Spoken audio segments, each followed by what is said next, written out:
Good afternoon. My name is Raina Jane, and I'm a first-year student at the University of California, Los Angeles.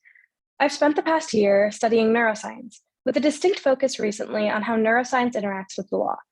To some of you, this might seem like an odd point of intersection. To others, the two subjects may even seem entirely unrelated. But today, I hope to change your perspective. I'd like to tell you a story. In November of 1979, a white 26-year-old woman and her male companion were abducted at gunpoint by two Black men. The assailant raped the woman and debated killing her, before eventually leaving her alive. The victim then identified this man, Cornelius Dupree, as her attacker. Based on her eyewitness testimony, Dupree was convicted and sentenced to 75 years in prison. Except, Mr. Dupree was innocent. In 2010, 30 years after his initial imprisonment, Cornelius Dupree was finally exonerated on the basis of DNA evidence, which definitively proved that he was not the attacker. Mr. Dupree spent 30 years of his life in prison for a heinous crime which he did not commit, all because of the memory of a woman which ended up being false. Our memories are fragile. Since the dawn of DNA evidence, 375 people have been exonerated from prison, 21 of whom were on death row. 77% of these individuals were originally incarcerated on the basis of false eyewitness testimony. The individuals who testify falsely often do not intend to do so. False memories are formed without our conscious knowledge, but they feel just as vivid and real as our regular episodic memory. Though the exact cause of false memories is still being researched, these memories likely form the same way that our real memories do. Dr. Kimberly Wade, who's been studying memory for over a decade, attributes this flexible formation to the gaps which occur within our perceptual system. Wade argues that there is simply too much perceptual information for us to take in at any given moment. So our malleable memories could be our brain's way of filling in the gaps. This theory suggests that as our brain thinks about events, we fill in what we do not know with our knowledge of the world around us and our preconceived ideas. Entirely fabricated memories occur when we're presented with a situation in which our brain must draw inferences to make sense of the material that we're given. In her 2021 review, Dr. Betsy Michela of the Clinical Psychology and Psychotherapy Laboratory culminated much of the literature on the subject through averaging the data from 75 different false memory studies. She, along with her team of researchers, looked specifically at the studies which claimed to induce false memory through suggestive questioning techniques. Her results were striking. On average, researchers were able to induce false memories in up to 50% of participants through explanatory techniques, such as leading statements and suggestive questions. This is especially notable when analyzed in the context of criminal interrogations and witness testimony, which often go hand in hand with suggestive questioning. In 2015, the Association for Psychological Science conducted a study in which the individuals were interviewed a total of 3 times, and they were asked leading police interrogation style questions. With suggestive techniques, subjects were induced into forming criminal and non-criminal false memories, which were then compared to their true memories of emotional events. In 70% of participants, false memories of criminal activities were induced, which were nearly indistinguishable from their true recollections of emotional events. Not only were these participants able to recall the sights, smells, and sounds of events that never actually happened, they were even convinced that they themselves committed crimes that never occurred. In these subjects, they went so far as to volunteer a completely false account of a petty crime such as theft or assault, which was said to have occurred during adolescence and resulted in police intervention, all of which never actually happened. We are all susceptible to false memories, but the implication of false memory goes far beyond laboratory studies. For people like Cornelius, the implications of this false memory effect can be life-altering. Cornelius Dupree fell victim to what has been deemed the cross-race effect. This effect is the tendency of individuals to be more likely to misidentify and to be less able to decipher the facial differences of individuals of another race. In 2022, William Erickson examined the manifestation of this effect in relation to associative memory. Erickson presented his subjects with faces of Black and white males paired with handheld objects, namely uncategorized objects, kitchenware, or weapons.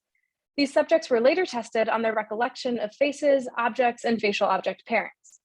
All participants then took the racial implicit bias test, which examines an individual's tendency to associate positive or negative connotations with a given race.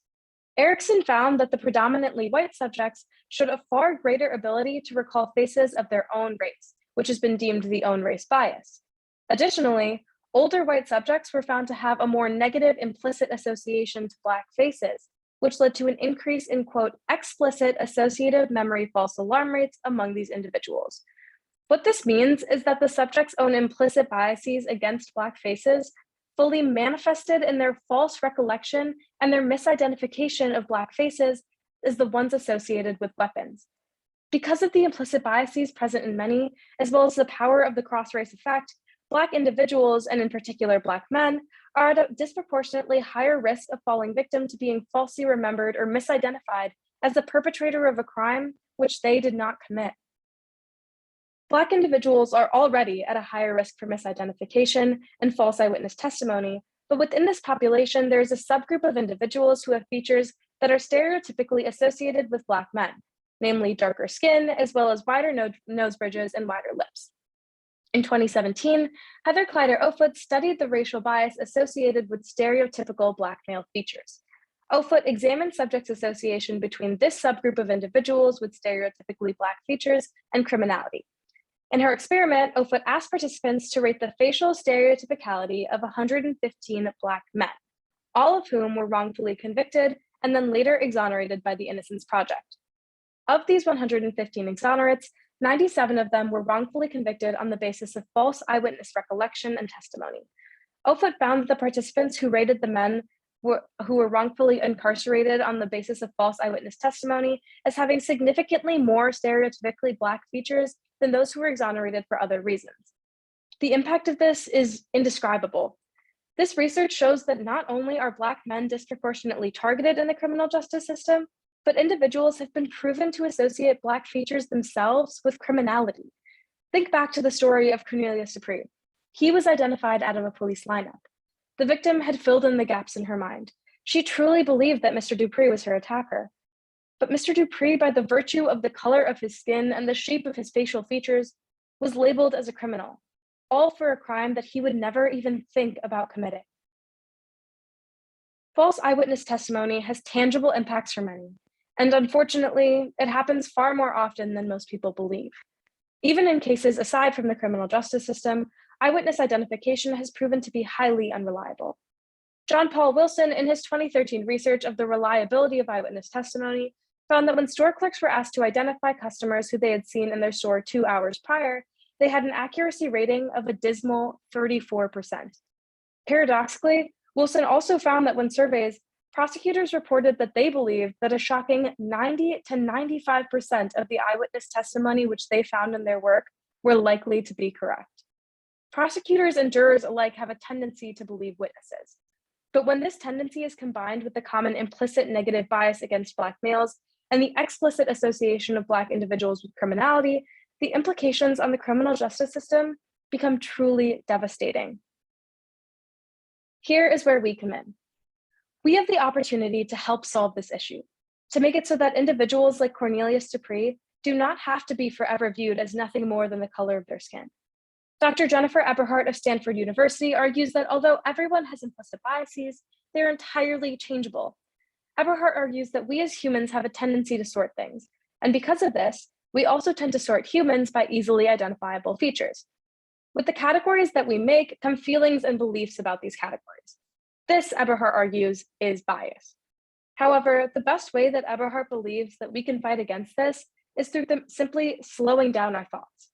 When we think back to events, the people surrounding events and what they may have looked like, we must be cognizant of the fact that our memories are fallible. We must ask ourselves, why that person? Can I pinpoint their features? Am I sure enough to possibly harm this person's future? When serving on juries, we must be aware that we have a neurological tendency to believe eyewitness testimony, even though this testimony has proven to be racially biased and highly inaccurate. We all want justice for victims. However, if we fail to recognize and act against our own implicit biases, we would be victimizing an entirely new population of already vulnerable individuals. Still, I will not try and argue that the recognition of personal biases will single-handedly solve the disproportionate impact of false eyewitness memory on minority individuals. Systemic reform must be taken. There is little that we can do as humans to improve our facial memory encoding processes. However, as John Paul Williams argues in his 2013 study, we can encourage policymakers to fight for police reform with a focus on two main aspects. Firstly, individual training for police.